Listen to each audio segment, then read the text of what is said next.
where they stuffed it into an old closet so no one would ever find it.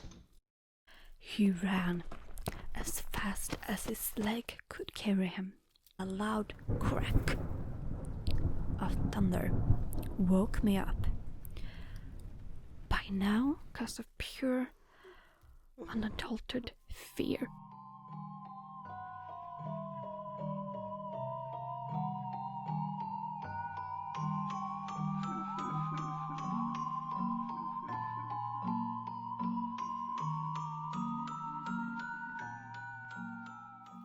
Hello,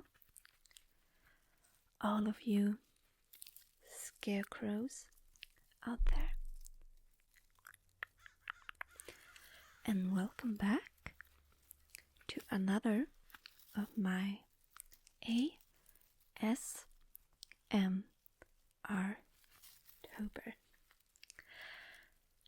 I'm so grateful that you clicked on this video. And in today's video, I am going to tell you a short, spooky story. I have lit up these 2 spooky candles to make it more cozy and more spooky. And as you can see in today's video, I am a scarecrow. I am all stuffed with hay and dried wheat. So I'm gonna have a little harder time moving around in today's video, but I'm sure that it will be just fine. So I figured that you might want to hear some sounds from my scarecrow outfit.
Let's get started.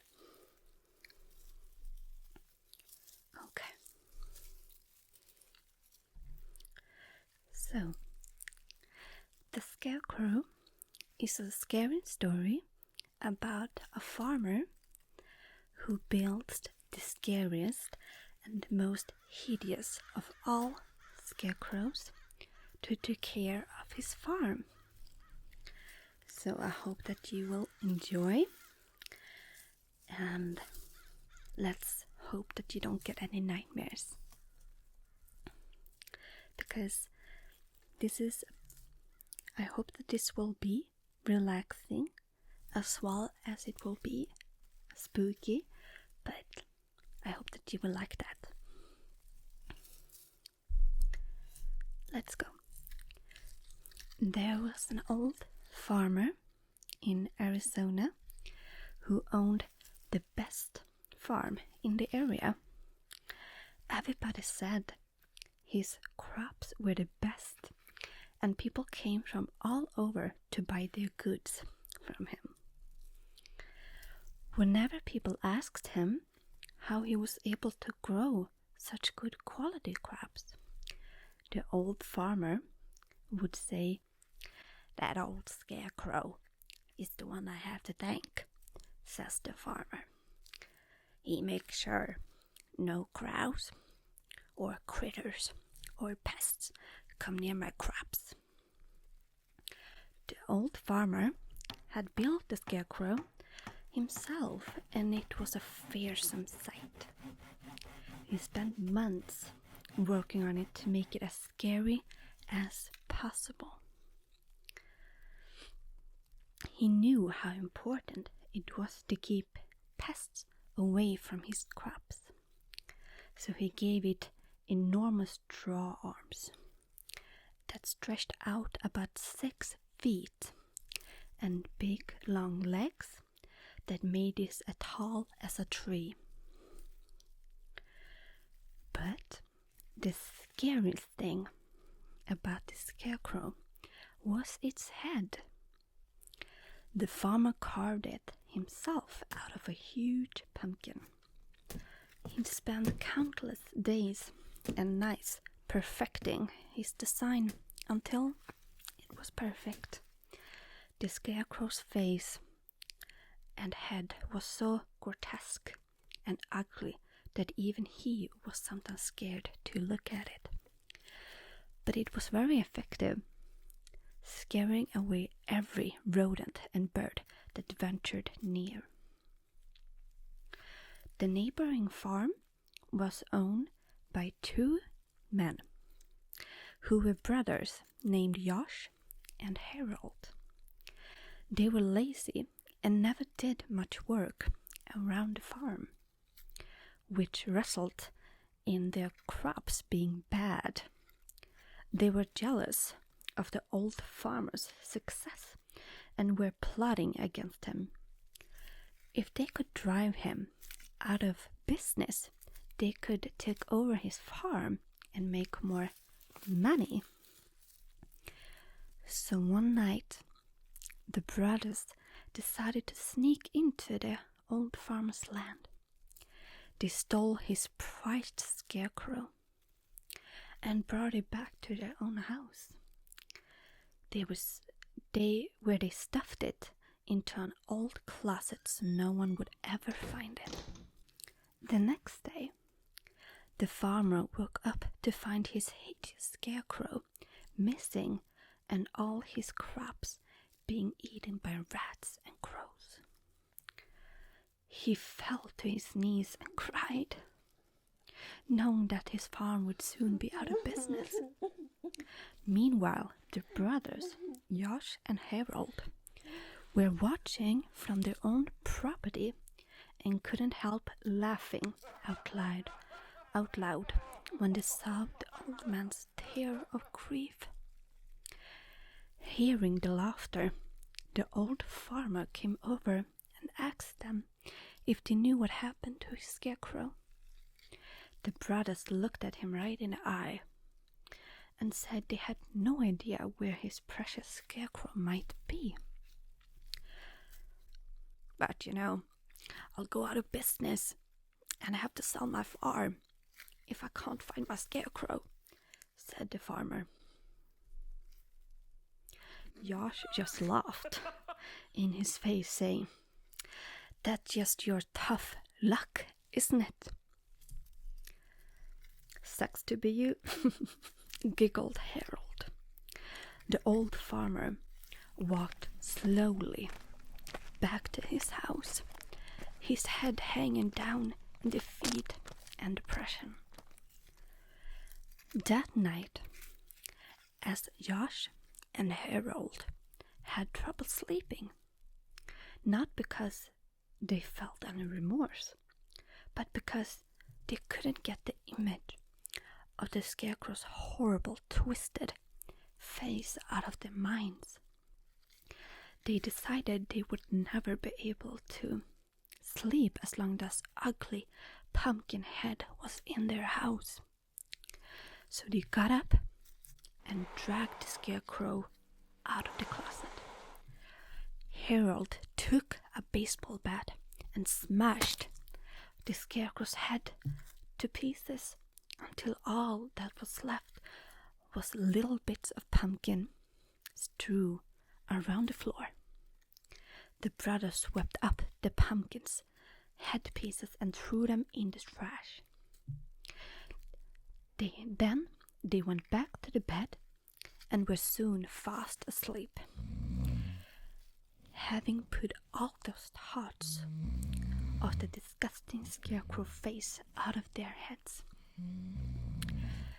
Sometime after midnight, Josh and Harold were awoken by the sounds of scratching and clawing at their bedroom door. "Did you forget to put the dog out?" asked Harold sleepily. Ooh, we don't have a dog," stammered Josh. Suddenly, the bedroom door burst open and a solitary long straw arm snagged in through the opening. Then a second arm thrashed around, followed by 2 long thick legs. The 2 brothers were frozen in fear and could only look with horror as the headless Scarecrow's body rose up on its long thick legs and its long arms reached out of them in the darkness. Harold felt a cold, sinewy straw claw close around his ankle and screamed loud as he could. He begged his brother Josh to help him, but Josh was already running out of the bedroom. Fleeing in terror, he ran down the hallway, crashed through the front door and out onto the moonlit road. He ran as fast as his leg could carry him, puffing and panting and screaming out at the top of his voice. As he passed his neighbor's house, he saw the old farmer standing at his gate. In the moonlight, he could see the farmer just staring at him with a strange smile on his face. Josh kept running, his bare feet slapping against the rough gravel road. He glanced back over his shoulder and saw something that scared him to his very soul. He saw the Scarecrow running along the road close behind him. It was gaining on him, coming closer and closer and closer and closer and closer. And that wasn't all he saw. He noticed that the Scarecrow had a brand new head, and it looked a lot like Harold. The end.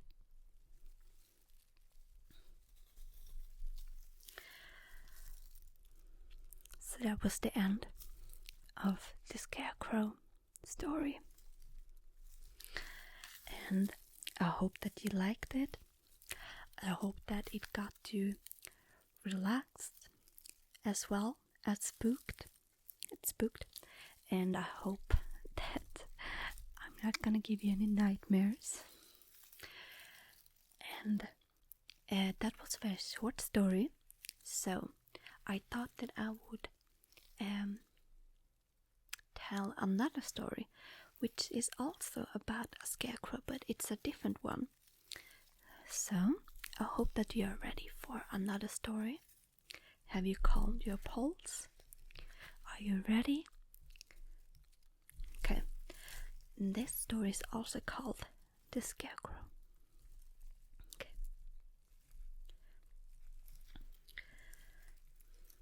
I live on a small farm far out in the country. Every year, my dad puts out scarecrows in our fields because he thinks they're effective in not only keeping the crows out, but evil spirits as well. I guess he's a little superstitious. The scarecrows he sets out are the same ones year after year. After so much wear and tear, they were showing their age. This October started out just like any other October. The weather was turning cool and the leaves were beginning to change into brilliant orange and yellow colors. One Saturday, us kids got together and decided to make a new scarecrow. Being creative, we gathered our supplies and got to work. This scarecrow was to be different. This was my special design. I wanted a creepy scarecrow, much scarier than the others. Hours later, we finished up. Indeed, he was the ugliest, most frightening scarecrow I've ever seen. I was so proud. Mom called us for supper, so we planted the scarecrow out in the cornfield, where I could see it from my bedroom window. Not giving it any more thought, we went in and ate. Soon the wind picked up, and it began lightening. No storm was forecasting, but it looked like we were in for a rough night. Light rain began falling as I went up to bed. I was worried about my new scarecrow, so I peeked out my window. What I saw shocked me. He was there all right, but not where we had placed him.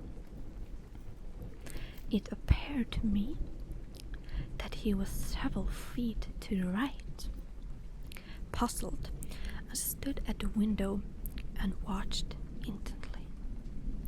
The lightning was bright, and every time it flashed, I could see my scarecrow.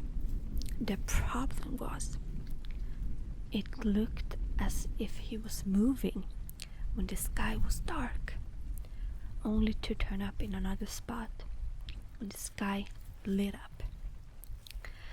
Thinking that I must be imagining things, I put my pajamas on and went to bed. Later on, a loud crack of thunder woke me up. By now, the rain was pounding down, making it difficult to see out of my window.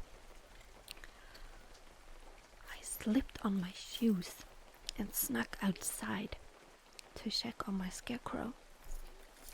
Not sure where he was. I walked around in a thunderstorm, half blinded by the cold, stinging rain.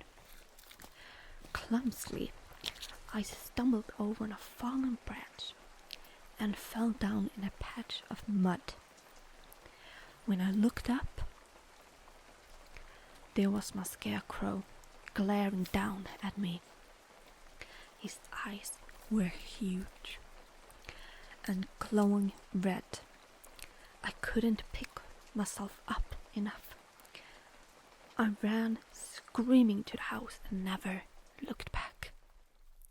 After tossing and turning for the rest of the night, I woke up to bright sunshine and the smell of bacon. Not wanted to tell my parents what had happened. I sat quietly and ate breakfast, anxious and apprehensive. I then went outside to look around. My dad was already looking for damage to the buildings, but I was looking for my scarecrow. I could see the other scarecrows, all in their usual places, but my scarecrow was nowhere to be found. Full of confusion, I began crying. not because of losing the Scarecrow, but because of pure, unadulterated fear. My father told me that he probably blew away and would be discovered in a field during harvest. I knew better. Somehow, someway, that Scarecrow came alive. How? I don't know. So 10 years later, years have passed, and to this day, I have never seen my Scarecrow again. What happened that stormy night? Do scarecrows really keep out evil spirits, or can they be possessed by one? I don't live on that farm anymore, but I never ventured outside during a thunderstorm again. So that was our second short story about a scarecrow, and I guess that we will never find out what really happened to that scarecrow. So those are the short stories that I wanted to share with you guys, with all of you scarecrows out there watching or sleeping, or I hope that you enjoyed and that you could get relaxed. And so yeah, I'm so happy that you clicked on this video. Of course, I'm sending so much spooky love to all of you out there. And so watch out for my next ASMR-tober. And now, when the stories have ended, the Scarecrow is about to sleep.